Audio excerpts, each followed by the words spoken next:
family-owned shop in Loganville, Soesby's Garage, for all your automotive repair needs. We service all makes and models, foreign and domestic. We repair engines, alternators, brakes, alignments, AC systems, and more, using certified technicians with over 90 years of combined experience. We also offer same-day service for some repairs. Soesby's Garage, 200 Bay Creek Road in Loganville. Dependable, honest, and fair. Look us up on Google or Facebook. We'll take good care of you.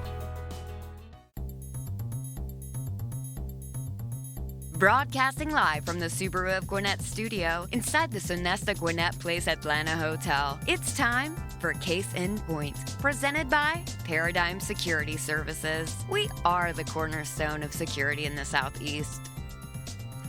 Hey everybody, welcome to Case in Point, presented by Paradigm Security Services. I'm your host, Rick Strawn, the president of Paradigm Security Services, and we're excited to be with you again today on Business RadioX. We're coming to you from the Subaru of Gwinnett studio, located in the beautiful Sonesta Gwinnett Place Hotel, Atlanta Hotel in Duluth, Georgia. Each week we plan to feature businesses and people in the Atlanta area, especially those that serve Gwinnett County. While all businesses have security concerns, not all are about physical security, and we'll touch on that and all related aspects of security, especially during this show, through the course of each show. Our guest today, I'm so happy to have Miss Sharon Levell. And for those of you that don't know, she is part of the Women for Trump, and she's an advisory board member for the president for Black Voices for Trump. So happy to have you here. Thank you for coming, Sharon. You know, there's so much going on in today's world, and there's so much divisiveness that, you almost wonder where to start. I see so much that is really unneeded and, quite frankly, in my opinion, media-driven, that causes the divisiveness. So let's start off with my normal question of who is Sharon Levell? Where do you come from? What brought you here? Why are you doing this? Okay, so I am, first off the bat, a 20-year Gwinnettian. I know that your station is here in Gwinnett, and I have deep roots in Gwinnett.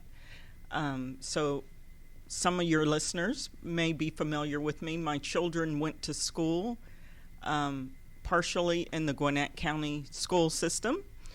And I'm married to Bruce Lavelle, who also is a big Trump supporter. We're actually a family of Trump supporters. But I was raised on a base. My dad was in the Air Force. I come from a large family. My husband's family was also a military family. We grew up saluting the flag and singing the Star-Spangled Banner. We feel like that's really important, and we just love America. I tell you what, it's the greatest place to live. There's no doubt about that. And, those that don't think so, I'd be happy to have them leave and go somewhere else and try it. And let us know how it works for them, because I don't think they're going to like it too well. Exactly. Well, you're in so much activity and involved so much with Trump campaign and just with the conservative, movement overall, the way trying to bring the black population into the Trump campaign as far as, and not by dragging them in, just by telling them the truth and what's going on. Tell us a little bit about Women for Trump. So Women for Trump is a movement. We know that women run their households, and women have a strong voice. They're the boss. Yes. So we formed the group to get the word out and just educate women what Trump is about, what he has done, the policies for women. You may have seen back a month or two ago, our president actually went to an abortion rally. It's the first president that stood on the stage. He loves women, and he loves what women stand for, and so this group was formed because they want to support the president. Well, I know there's a lot of women that support, and the news media says, they're all against him, but I tell you, I see so many that are, and I'm sure you see a lot more than I do because you're out and about and all over the country and just so active within this that I know you see a lot more than I do. So let me ask you, you'd also talk about being an advisory board member for an organization called the Black Voices for Trump. Kind of tell me what that is and how y'all get the message out and how much good are you doing? So Black Voices for Trump was formed because Trump received about 9% of the black vote in 2016. And we are formed to educate people. Recently, we heard Biden say, "You ain't black unless you vote Democrat." Yeah. That vote has been taken for granted for many, many years, and we educate people on why they should reconsider just voting because that's the way you've always voted. We educate people on looking at the issues and talk to them about, okay, what benefit did you receive in the last election versus now? And we just kind of help them see the difference. And basically that's what that group is. Well, I know that we were talking about it before we went on air. I know the media likes to put this perception out that that basically there's just very few black people that will come over and vote for Trump, and that everybody is just so negative on him and all that. And they just show this small portion of people that are really, as a general rule, protesting on something else that's not even about Trump. But I know from what I've seen, and tell me what you've seen, is I've seen a tremendous number of the black people in our communities that are pro-Trump. Absolutely. There is, now I have to be honest with you, there are large numbers that won't admit it. Oh, absolutely. Because you're criticized. Nobody wants to come out and say, no one wants to wear that red hat. And that no one wants to be called Uncle Tom. Right. So there are many people who recognize some of the things that our president has done, like with the First Step Act. Absolutely. He's reuniting some of our black men back to their families.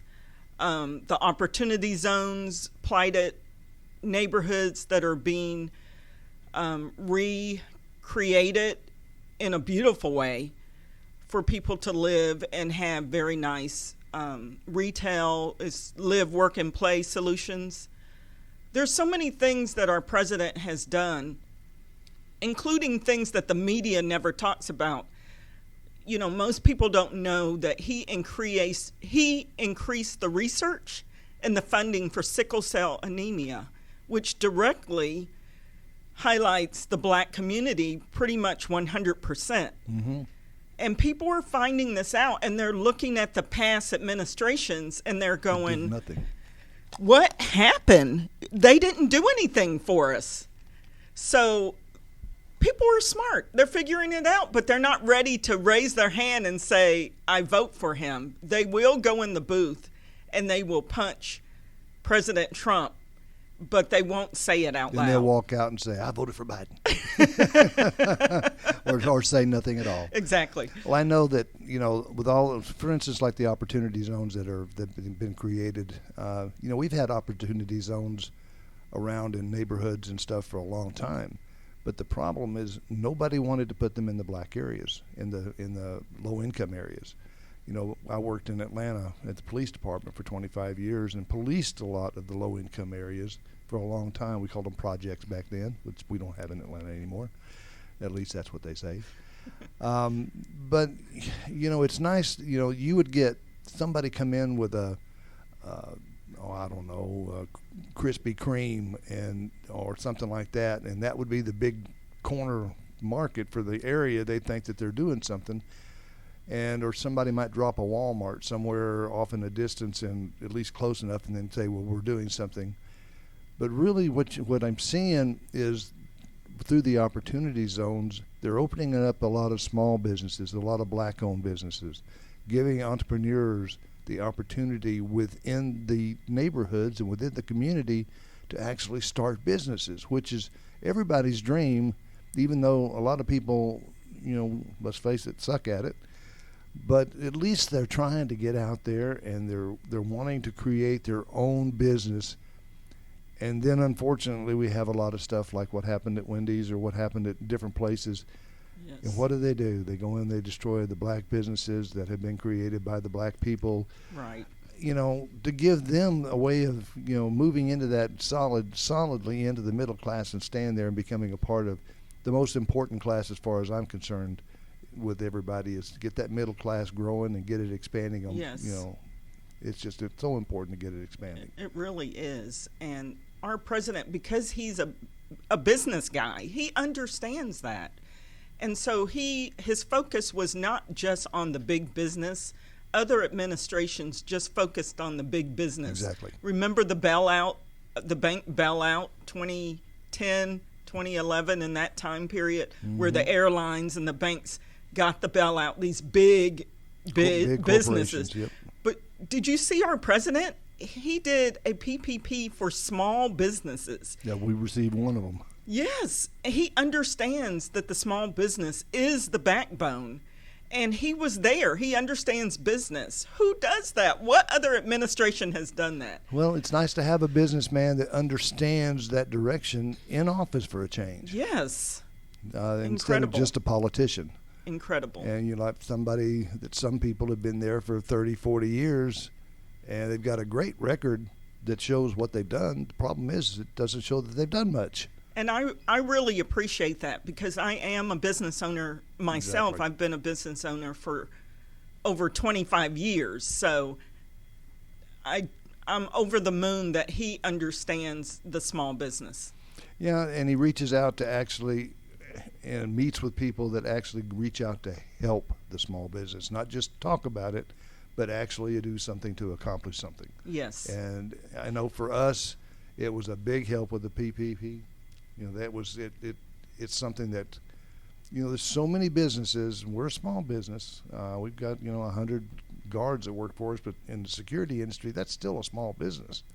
Yes. And there's a lot of people that are really struggling to make it, and this keeps them in business till we get through all this. Exactly. And that's going to be a big help. Well, listen, I heard that you went to the Trump rally. Yes. And oh my gosh. I'm still on a high from that. The way you answered that tells me the answer to my next question.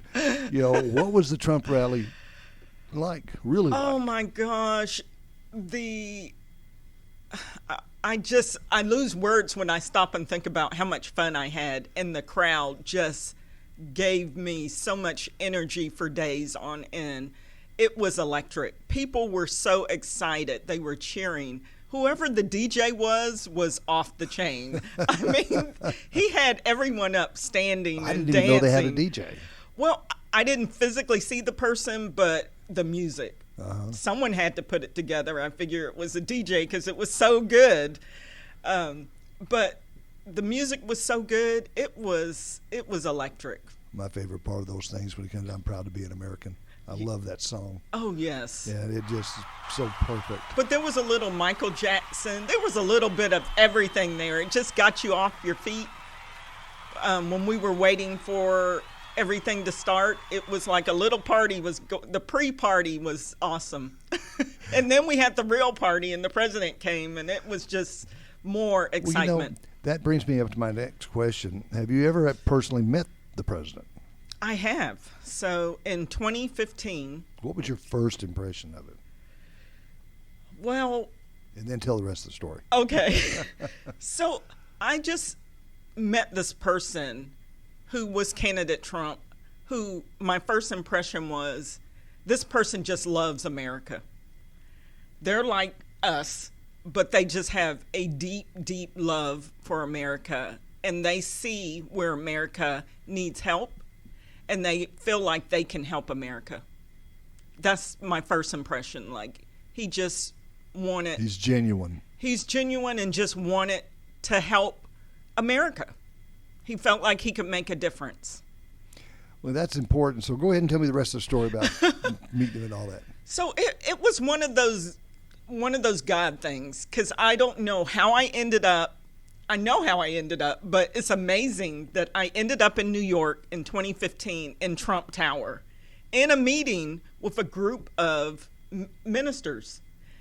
I'm not a minister, but I was in this meeting, and these ministers were asking candidate Trump poignant questions, tough questions, and he was responding. And I got to see his eyes, his face, his emotion, his response. And I knew right then in that room that he was going to be president. I saw how sincere he was. But one way that I knew he was going to be president, and some people can't handle this when I say this, they can't handle the truth, but I have to say it because this is my truth. In the room, one of the ministers prophesied to candidate Trump that he was going to be president. And then another minister who had just met the other minister for the first time opened up a book where he had written down what God had told him. And it was basically the same thing.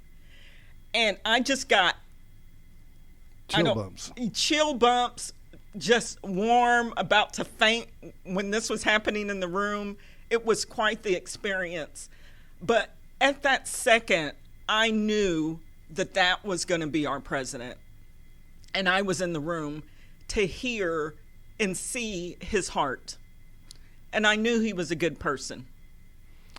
That is an awesome story. I know that I've never met him. I would love to. So just let him know that he's welcome down here to talk on our show anytime that he wants to. I'll be sure to call him and tell him. Yeah, I know that I know your husband Bruce is very active with him.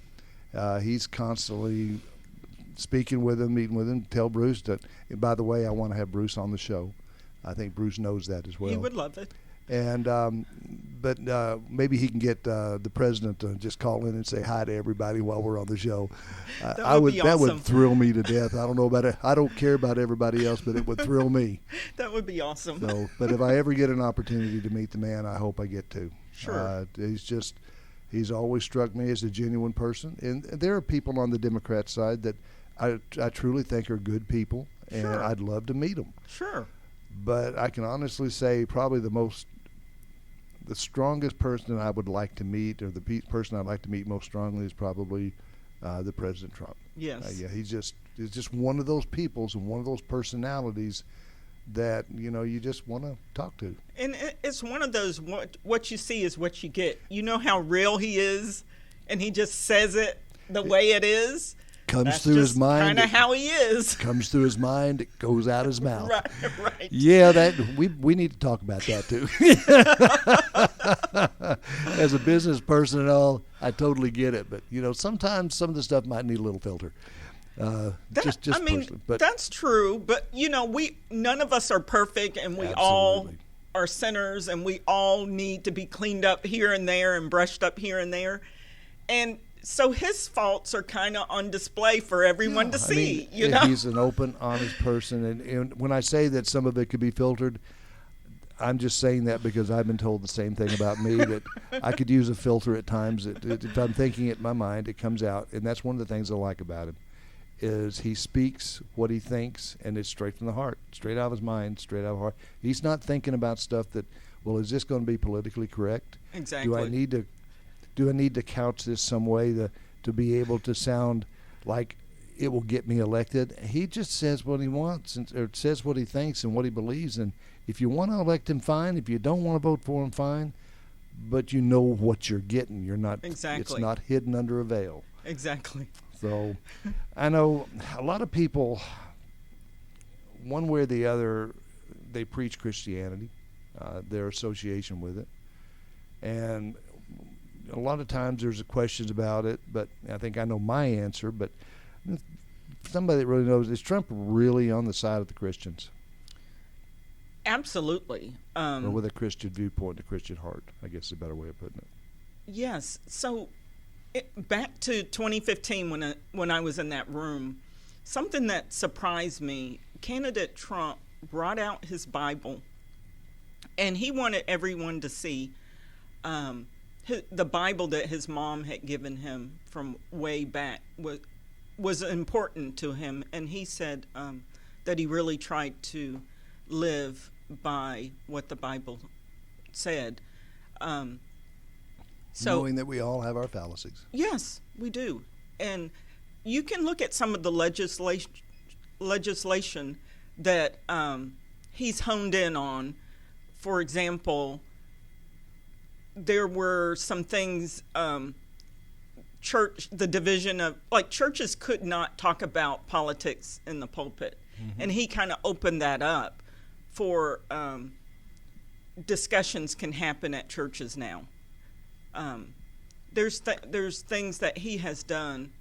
Again, he was on the stage talking about abortions or being against abortions because that's what the Bible says, thou shalt not kill. And he tries his best to, wait, what about when the church got burned and he went out front with the Bible in his hand? Yep. That was his statement of saying, I live by Christian principles. And so I believe he's a Christian, and I believe he wants to stand with the Christians. Yeah, I believe he's absolutely solid in his faith. Like I said, does he have his failings? Absolutely. We all do. The bottom line is, what are your basic foundational beliefs? Yes. And that doesn't mean you can't be acceptant of other religions, such as the Muslim, the Sure. Jewish, and all that. I mean, it's one of those things where you've got to be open-minded. That's part of the Christian way, is to be open-minded and acceptable to all Yes. areas. We Agree. just, there's just one area that's kind of special to us. Agree. And, it's important that everybody understand that acceptance is there, that openness is there. But at the same time, you got to have your foundational beliefs. I'm really kind of curious. One of the things that people talk about is what Biden says or does or what he believes. And quite frankly, at this point, I'm not sure what he believes anymore because he hasn't been out there enough to talk to anybody. He just kind of keeps hiding.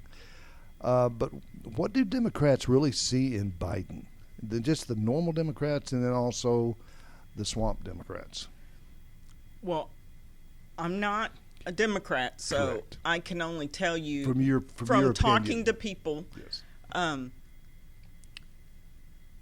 It is a habit. It is a party association. Oftentimes, people aren't looking at the line items. They're not saying, they're not cross-checking. This president did this, and this president did that. Now, Biden has been in office for over 40 years, Yep. probably closer to 50 years. We should have many things to write down about Biden. And there's not many line items that I know of. I mean, maybe you can correct me, but I do know in 1994, he forever harmed the black family. He was part of that 1994 crime bill Yep. that locked up our black males. One of the signatures. And I'm angry about that. That motivates me to be on the side of our now President Trump, who's trying to unravel that with the First Step Act. But he created that sort of nonsense when he was vice president. And why would I want more of that? Why would I want to vote him into office for that sort of activity? Well, that's where his mindset is. That's what he thinks, regardless of what he preaches and says, well, people don't like that today. I can't say that. That's what's in his heart. What was it he said in that I know it was an ad, but it was him talking, that said, we hang everybody for everything but jaywalking. Right. In this, I mean, really? Right. And that was damn near the truth. But he's never apologized. I mean, he wrote that bill and still favors it. And he said if he gets in office, he's going to unravel everything that Trump did. And that would include that First Step Act. That means that the men and women that are getting out of prison currently because maybe they were on drugs. Yep. They didn't harm anyone. They were harming themselves, and they got 20, 25, 30 years for abusing their own bodies. Yep. Biden's going to put that back into effect and lock up our men and women again. People aren't paying attention to this. And I just want your listeners to hear this. Look at what Biden is saying. He's going to unravel everything. He's going to put that First Step Act back to where it was from 1994 and start locking up our people again. We can't let that happen. Oh, I totally agree, and I love the passion that you feel because I can see it in your face. It's just honest to God passion, and I absolutely love it.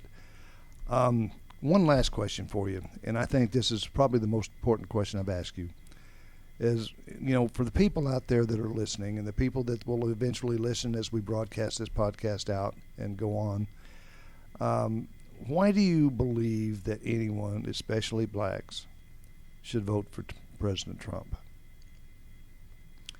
Again, I think everyone should just do a little bit of research. Just spend 20 minutes, and if you have to, Google it or go to whitehouse.gov and look at the accomplishments. Look at what has been done. HBCU funding. In the past, HBCUs had to come up to Washington every year and ask for money. Tell them what HBCU is. Historically black colleges and universities. Okay. So they had to go to D.C. every single year and ask for grant money and so forth. And President Trump said, why are you guys coming up here every year?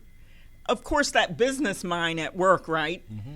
And he goes, that's costly. It ties up your time. It ties up, federal employees' times. You have a record here. You're going to exist. You've existed in the past. We've always given X amount of dollars. Let's make a 10-year commitment, and let's increase it by 13% because over time you need to increase. What? I mean, who else? It's a no-brainer. Yes. I mean, just look at the line items. There's a program to feed the children this summer where $1 billion of lunches are going out to children in need, mm-hmm. so that this summer no one's going hungry because the schools are closed. And there's the farmer to table meals. There's a list of things that I just couldn't do any justice that has benefited the black community. And if people would just spend a little bit of time and say, did the previous administration do even a third of this? You'll find out they didn't. The media hypes a racist, but the so-called racist, which he isn't, is doing all this for the black community. Forget the media. Just look at the data. Follow your interests. Follow your agenda. If you follow that, you will see that our current president is making so many strides in the black community. And he's even putting up, placing strategically community centers so that people can go to these centers and ask questions.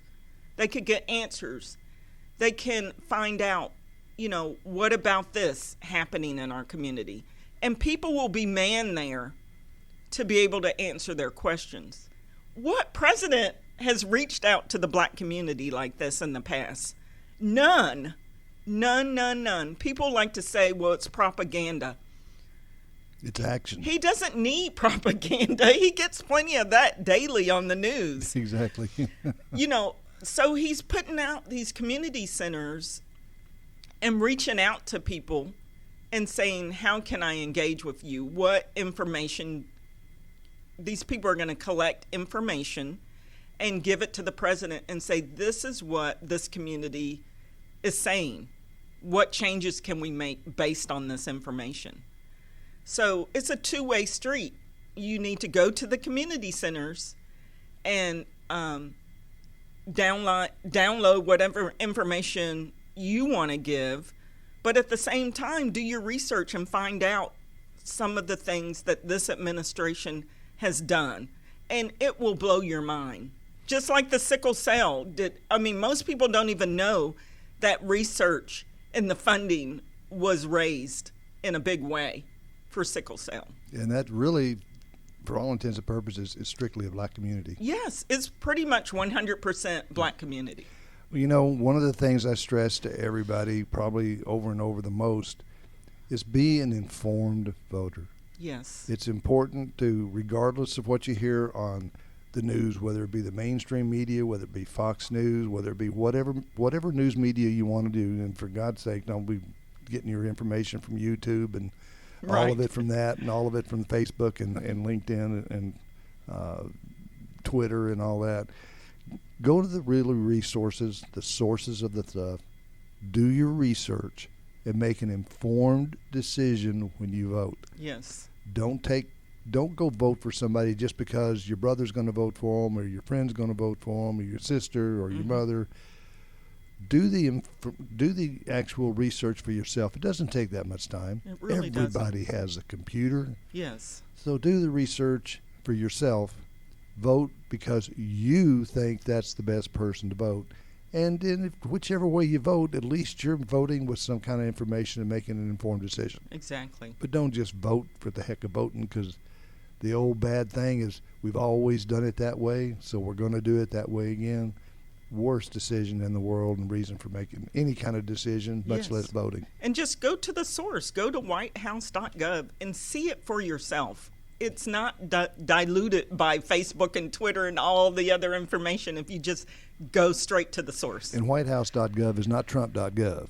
It's the White House, and everything, all the information there. It's federal website. It's federal websites. It's all compiled federally, but it's also information that has been gathered over many years, not just the last 4. Exactly. So, you get some good, honest information.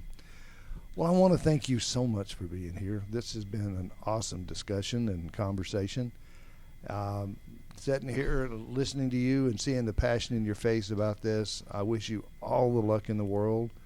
And, I just can't thank you enough for coming on. Well, thank you for having me. I thoroughly enjoyed it. Well, I'm glad. I did too. Well, thank you for joining us on Case in Point, presented by Paradigm Security Services. Remember, you can join us live every Wednesday at 11:30 in the morning, or you can listen to our show anytime you want by going to businessradiox.com and clicking on the Gwinnett Studio, and then click on Case in Point. Join us next week at 11:30 when we will talk with business leaders about their businesses and related security issues in today's world. And be sure and go to any of your regular podcasts and click that little link that subscribes, so that we'll know that you're there, and everybody else will know that you're there too in looking at our program. Thanks again to my guest very much, Sharon Levell. I appreciate you being here. And for my producer, Mike, and I'm Rick Strawn. And remember, at Paradigm Security Services, we cover more than just your assets.